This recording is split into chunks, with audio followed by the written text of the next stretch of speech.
Hello, good morning, good afternoon, good evening, whatever time it is that you're watching this.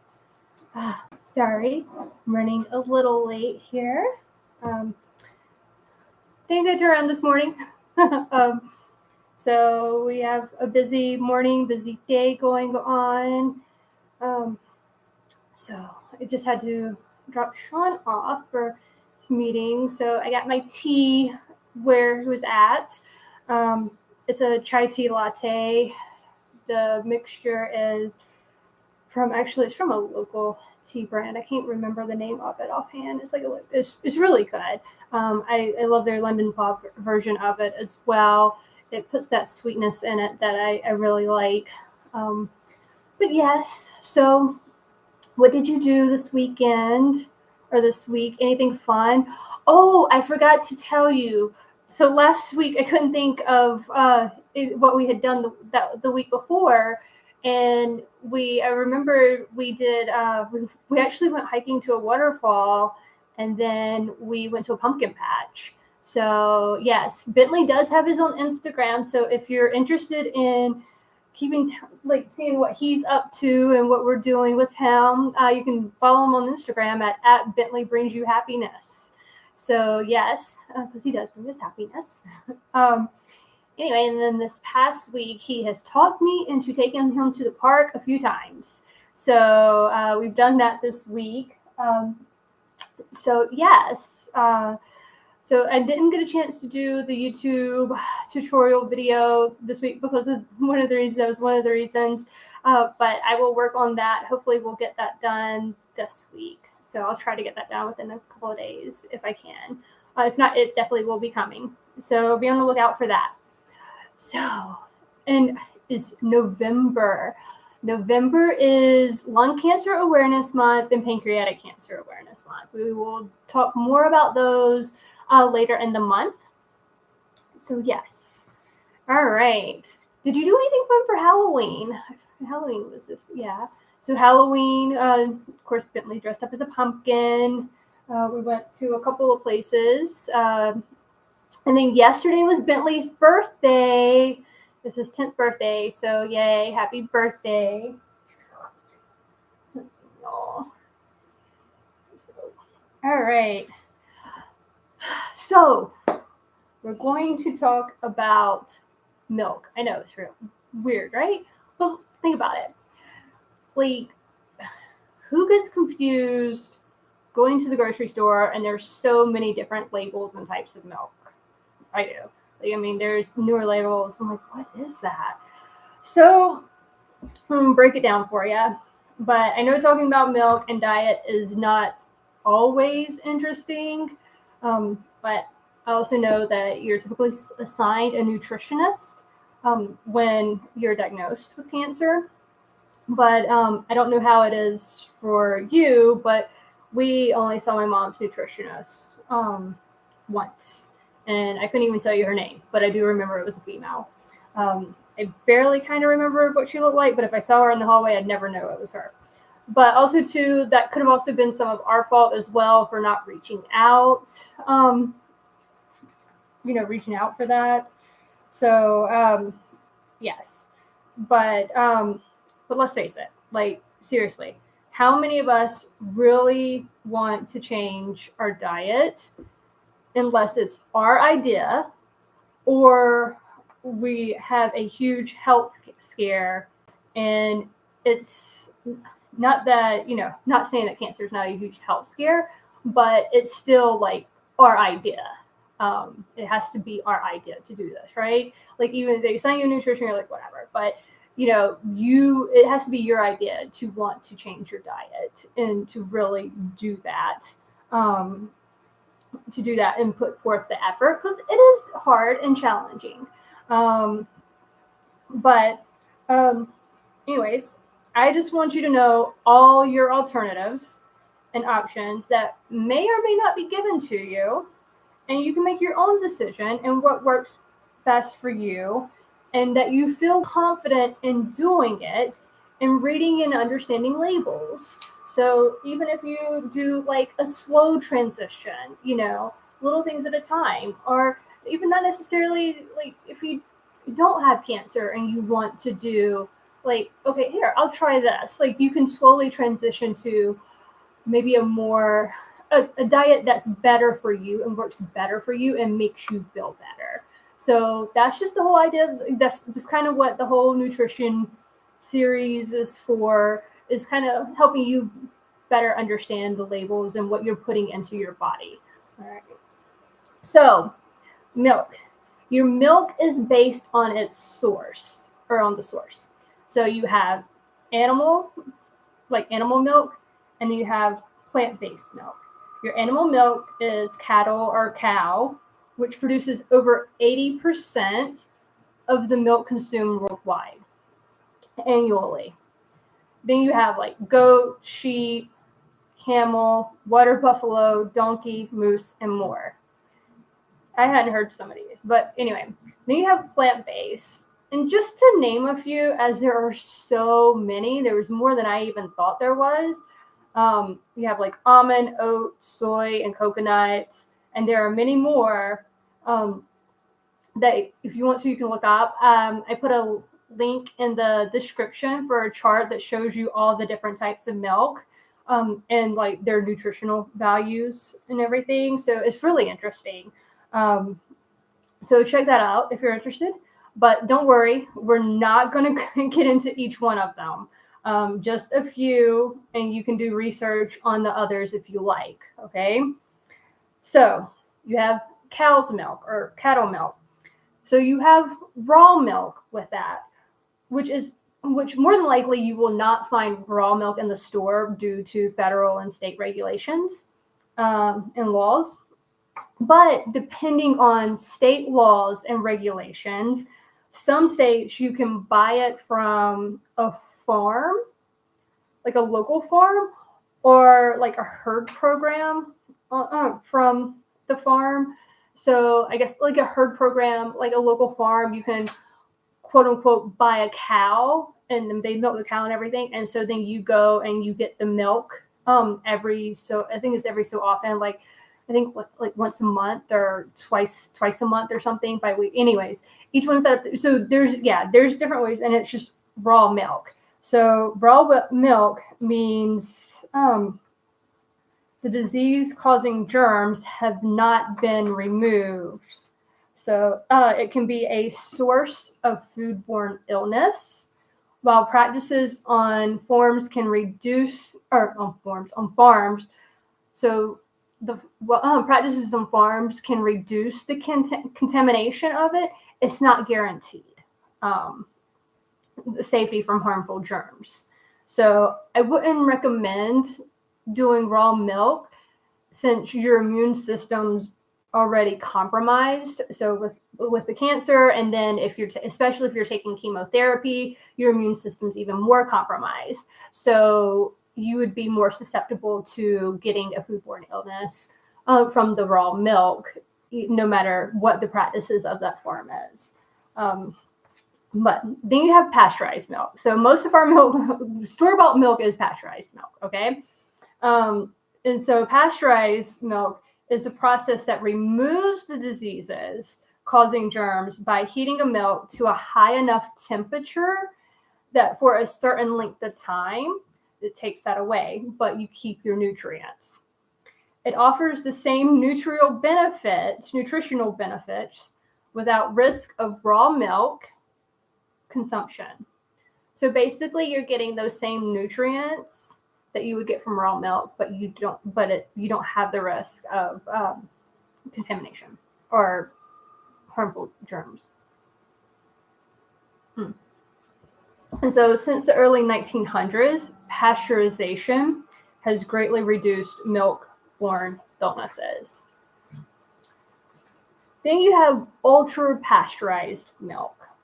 I haven't seen this much. Granted, I mean, I do get a little overwhelmed looking at milk labels. Not gonna lie. So this was very eye-opening when I was doing a little bit more research, digging in to provide information for you all to help you be able to understand the labels better. So ultra-pasteurized milk uses a much higher heat for a shorter time to kill virtually all bacteria, including spoilage organisms. And it gives a longer shelf life. And though most nutrients are retained, there are some minor losses of B vitamins and vitamin C that may occur. So remember how in like all the past episodes, videos, if you haven't seen them, go back and watch them. I talk about how when you process on a high heat, it removes the nutrients. And a lot of times they do it for a longer shelf life. So it's a little bit more quote unquote processed.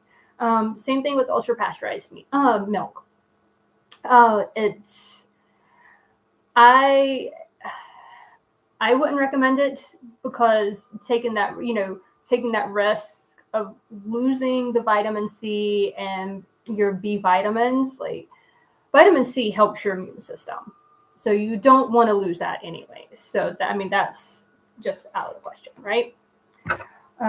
So let's talk about the different types of milk, I guess. So you have organic milk, right? So when you see that it's organic, it means that cows eat an all organic, non-GMO diet, and then they're not treated with antibiotics or added growth hormones. So if possible, you always want to do organic. Okay. Then you have 100% grass-fed milk, grass-fed cow milk, which means the cows aren't fed grain. Now, why is organic and 100% organic, 100% grass-fed, like not the same? Like, what's the difference, right? You would think, oh, well, it's organic. And all right, so let's break this down. Remember, organic means they could eat grain. 100% grass-fed is no grains. So some farms' soils are not ready for full conversion to pasture. Cows must be transitioned slowly from a grain diet to a less grain to a non-grain. So some farms do not have the land base to produce additional forages for the cow that the cows require when grain is taken out of their diet. So they don't have enough land to basically transition to a 100% grass-fed diet. So kind of keep in mind, especially if you've been pregnant or know anything about pregnancy, when women are breastfeeding, they have to think about what they are eating and putting in their body, like eating, drinking, and everything for the breast milk, because it can come through the breast milk. And so the same thing with cows. What they're eating goes through their body, comes out, and you're putting in your body. So keep that in mind, all right? So you have whole milk, right? Whole milk contains about 3.25% milk fat and has a richer, creamier texture. I will say is interesting. Some of the milk now you can buy, it actually has, like, even in the store, kind of has that cream at the top, that's probably as close to the raw milk as you're gonna get, because the raw milk, if I remember correctly, has that cream at the top. And so it's even interesting because sometimes we get that milk that has the cream at the top, and we have to like kind of puncture that cream down into the milk to be able to pour the milk out, because it's one of those neck bottles. So interesting, right? So then you have like reduced fat milk, which is like your 2% and 1% fat milk. Then you have skim milk or fat-free milk, so which contains less than 0.5% milk fat and is lower in calories. So just because it says fat-free does not mean it has 0% fat. They can put up to 0.5% fat in it and still claim that it's fat-free.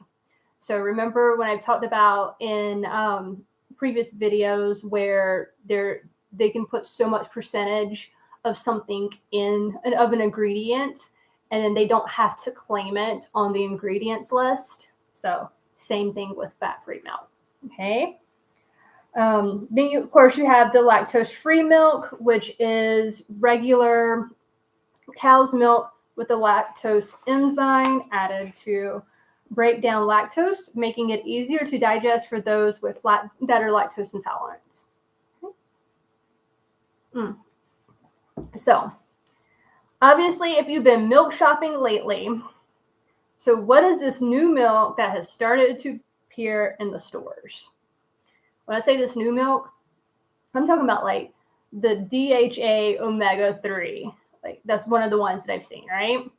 So DHA is an omega-3, which is a fatty acid. Which is a fatty acid, and it's an essential nutrient that the body cannot produce on its own. It's a key component of cell membranes, particularly in the brain, eyes, and heart. So what does it do? Brain health, it supports cognitive function, memory, and mood. It also reduces neuroinflammation, which is a major factor in chemo-induced cognitive side effects. It combats oxidative stress in the brain that chemo causes. It has also shown to protect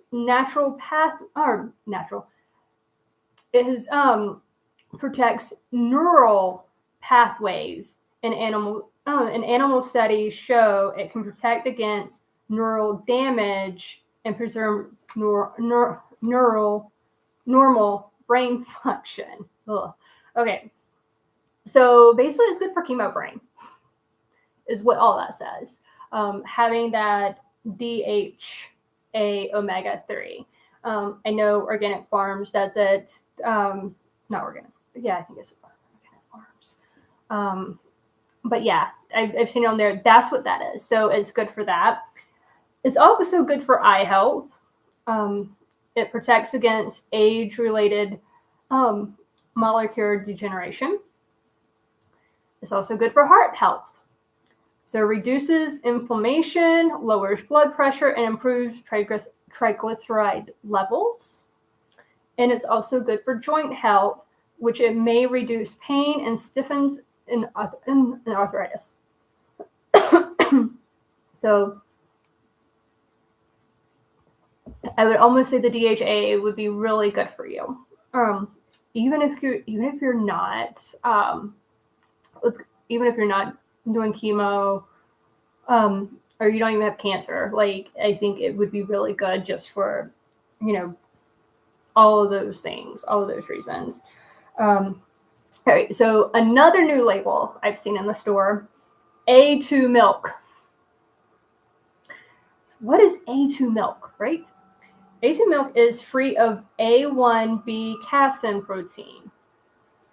Some researchers suggest that it may be associated with certain health problems in individuals who are sensitive to the A1B casein protein. So milk has A1 and A2 casein proteins. So some people could be sensitive to the A1B casein protein. So the A2 is just A2. It does that. All right. So goat milk. Granted, it's not, you hear about it, but I know you don't see it often. I think a lot of times you can find it more at local, like those small local stores.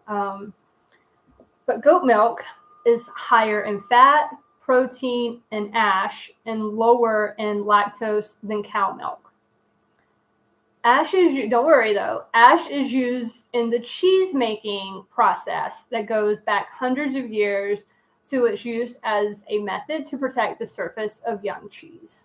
So when things are made of goat cheese, the ashes typically in the goat cheese for that.